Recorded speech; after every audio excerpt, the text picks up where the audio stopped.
Le premier sujet que je veux aborder, et ça ne vous étonnera pas, ce sont les finances de notre commune. Le deuxième sujet, c'est la transformation des services municipaux.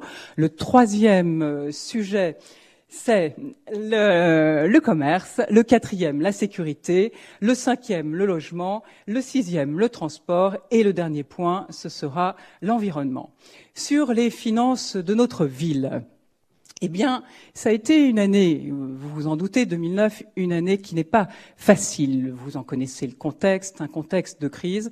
Et pour autant, eh bien, dans ce domaine, nous avons obtenu des résultats. Pourquoi ça n'est pas une année où les bonnes nouvelles se sont succédées? Eh bien, vous le comprendrez aisément, vous connaissez tous ces éléments. Nous avons une diminution de nos droits de mutation. Nos droits de mutation sont en chute depuis l'année 2006. De 2006 à 2009, nous avons perdu 25% de nos droits de mutation. Cette année, entre 2008 et 2009, nous avons diminué nos droits de mutation de 11%. C'est d'ailleurs moins que ce que nous avions envisagé. Comme nous étions finalement moins heureux que certaines villes qui avaient connu une euphorie de l'immobilier, eh bien forcément, nous sommes un petit peu moins malheureux. Nous avons aussi une dotation globale de fonctionnement qui est en baisse. Je ne reviens pas sur la dotation globale de fonctionnement. Chaque année, je vous en parle. Chaque année, d'une certaine manière, je me plains. Et donc, à force de se plaindre, vous n'allez plus m'entendre sur le sujet. Vous savez qu'à Sucy, cette dotation unique de l'État est beaucoup plus faible que dans des communes comparables, cela pour des raisons historiques.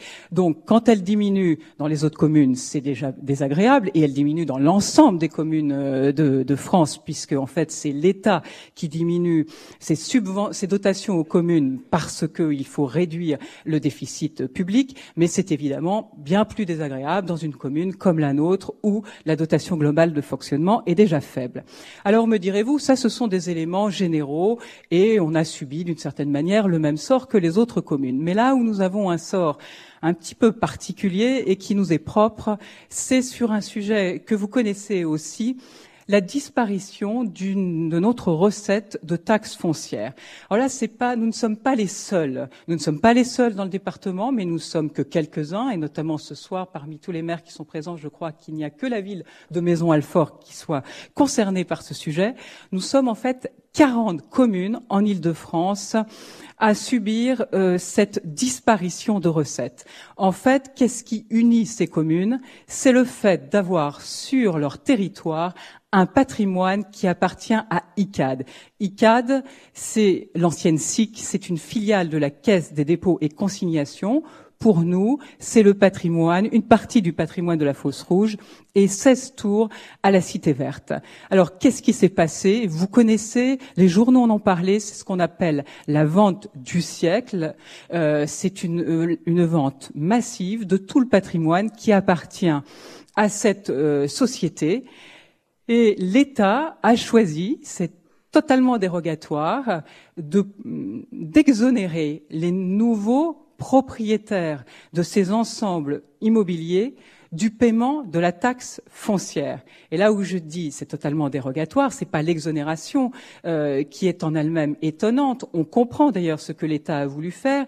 Il fait un cadeau aux nouveaux bailleurs sociaux pour qu'ils puissent faire sur ces ensembles les travaux qu'ils nécessitent. Mais lorsque l'État fait un cadeau sur des ressources qui reviennent aux communes, à ce moment-là, il compense. Et là où l'événement était exceptionnel, c'est qu'il y a une législation d'exception qui, justement, ne prévoyait pas la compensation. Alors là, heureusement, nous étions 40, nous nous sommes immédiatement mis en ordre de bataille, nous avons créé une association, et les 40 maires qui étaient impactés par ces ventes ont fait toute l'année, je peux vous assurer que c'est ce qui m'a tenu une plus grande partie de mon temps, du lobbying auprès du ministre du Budget, Éric Woerth, auprès de ses collaborateurs, auprès des différents ministres du logement qui se sont succédés et de leurs collaborateurs. Et en définitive, nous avons d'une certaine manière gagné. Notre risque, il était de 500 000 €. Et grâce à la bataille que nous avons menée, grâce aussi à l'action de nos parlementaires, je veux citer l'action de Christian Cambon au Sénat, je veux aussi rendre un hommage appuyé au député maire du Perreux, Gilles Carrez, qui est rapporteur du budget, qui a veillé à ce qu'un amendement soit intégré à la loi de finances qui est votée, comme vous le savez, à la fin de l'année.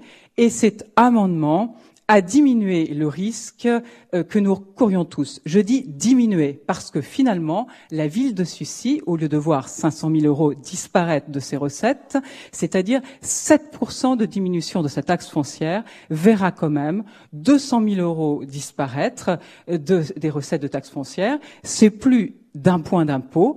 Et naturellement, je n'aurais pas été aussi longue, je ne vous aurais pas développé ceci si ces 200 000 euros disparaissaient seulement du budget 2009 ou du budget 2010. C'est que cette mesure, elle est, comme on dit, récurrente. Ça veut dire que pendant 15 années, nous subirons cette perte. Ça veut dire que, à l'échelle d'un mandat, c'est par exemple un groupe scolaire que nous ne pourrons pas réhabiliter pour cette raison. Alors, malgré cela, dans un contexte, comme vous le comprenez, qui n'est pas si simple, dans un contexte aussi où il est difficile d'appréhender l'avenir, et là je ne vais pas vous le développer, vous savez comme tout le monde qu'il y a des réformes qui se préparent, la réforme de la taxe professionnelle, il y a aussi la taxe carbone qui doit entrer en vigueur, même si pour l'instant elle a été retardée, eh bien, parce que nous avons beaucoup travaillé, parce que nous avons fait beaucoup d'efforts, parce que nous avons exploité toutes les pistes d'économie, parce que nous avons été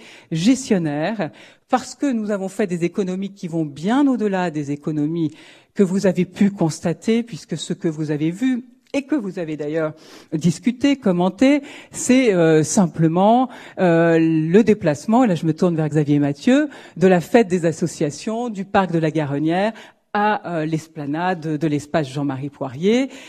C'était une bonne mesure, ça a diminué considérablement le coût de la fête des associations, mais c'est sûr que ce n'était pas à la mesure des résultats que nous voulions obtenir. Nous avons pris d'autres mesures du même type. Vous avez vu que nous sommes toujours très raisonnables concernant les illuminations de Noël.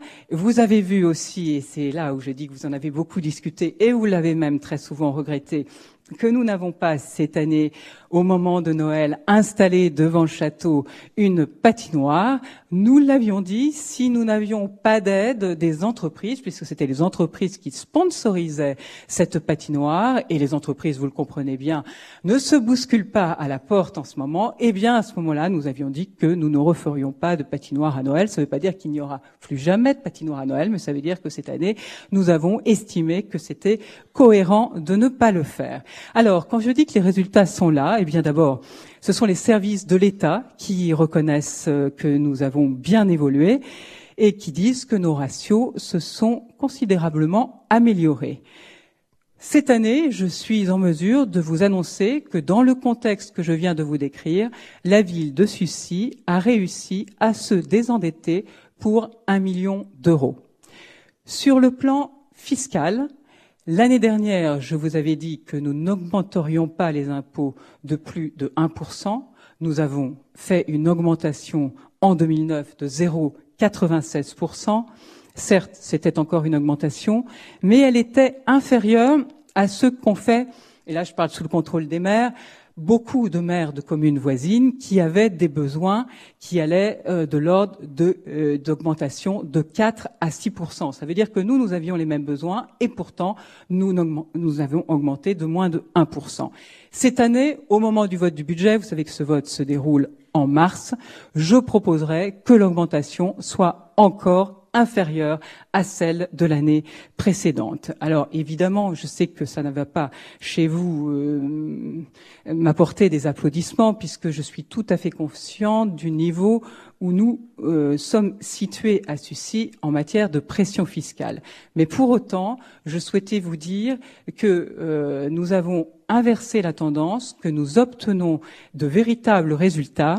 Et je voulais au contraire saluer sur ce sujet la mobilisation de toute l'administration, sans qui nous ne serions pas parvenus à ces objectifs, en particulier du personnel communal qui sait les efforts qu'on lui demande de consentir.